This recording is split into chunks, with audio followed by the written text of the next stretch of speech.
I had a thought, and I thought that the definition of intelligence ranges something in between stealing everybody else's ideas and adding them to your own, and then making your own thing from that, with a whole bunch of levels underneath each one.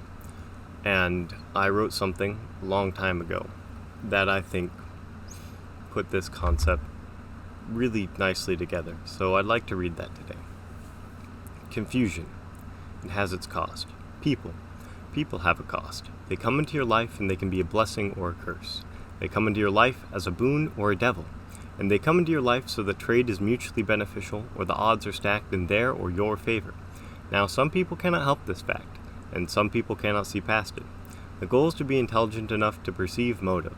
Find your free will and follow it. Stick to your guns, but act on the urges that fall within those boundaries, and don't act on the ones that don't. I'm a strange person. I do odd, off-the-cuff things at times to be interesting to the people around me, to be a rock for them, to be a rock for myself, and in that way it makes me powerful, to have such connections for when I need support. The question is, who is a true friend and who will dash as my own stability fails? Don't build an ark out of rotten wood, for an evil tree cannot produce good fruit, but a good tree cannot produce evil fruit. The Bible is full of wisdom about people. It was written by people, but it is filled with contradictions. For people live in a world of contradictions. Very few things are getting simpler, and those that are have very complex processes underneath them. People are strange, complex processes of different experiences, profoundly different down to the level of belief. So what happens when we become confused, when our emotions, our body, our mind is not in sync with one another? Do we try and bring everything in order only to watch it descend into chaos and repeat the cycle as society so often does? Or do we stick to our moral values and live by them so less contradictions exist in the first place? Though there will always be flaws and exceptions to our rules. How do we know who people are? We will never know. We can only hope to know bits and pieces. Even people don't know who they are, as I said in the river metaphor. People around you remember what you did, only you remember why you did it. Now, the result can be used to inform the motive, but some people operate without a why or a reason. And why do we always seek for a reason? We want the world to rest itself like a story, with us as a character in a narrative. It's why future authoring and goal setting can prove so effective, because then we define our story and we have a plot path to follow it.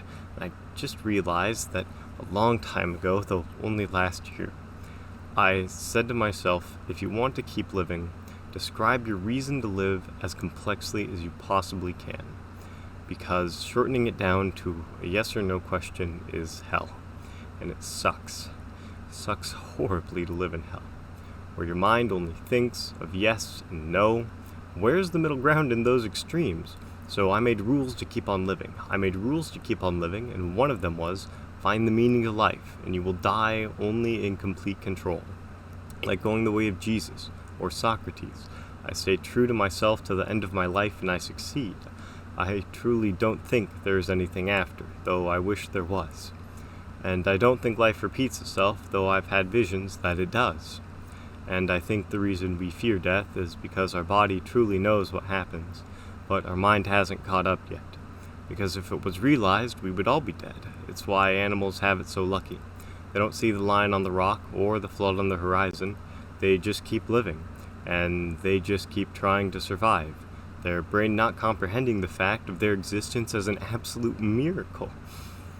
I am a rock, I am an island. The only one I can live for, I believe, is for myself. My reasons and values to live by must be my own, and in that way I can become prideful before I fall.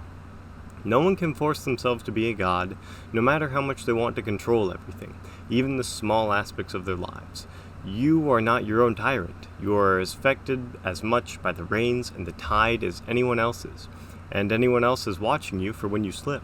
And they will either catch you or drop you, and you can drop down the bottomless pit if you aren't careful. And that idea isn't mine. It's Jordan Peterson's, and he got it from a metaphorical sense of what Jesus talks about in the Bible. Is it strange for the man who only spoke in parables, for the man who only speaks literally, to have come to the same conclusion? That burns the mind. Will we never know the meaning of life until it's over? Is 42 really the best existentialist got?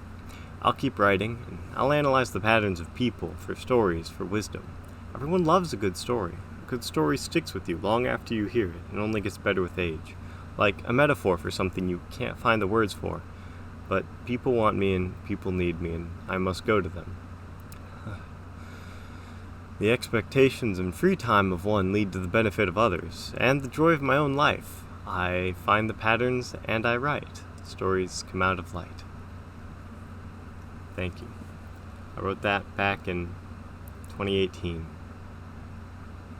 It seems like a long time ago, and it kind of is, and I think it's one of the best things I've ever written, and I hope you enjoyed listening to it today. Thank you.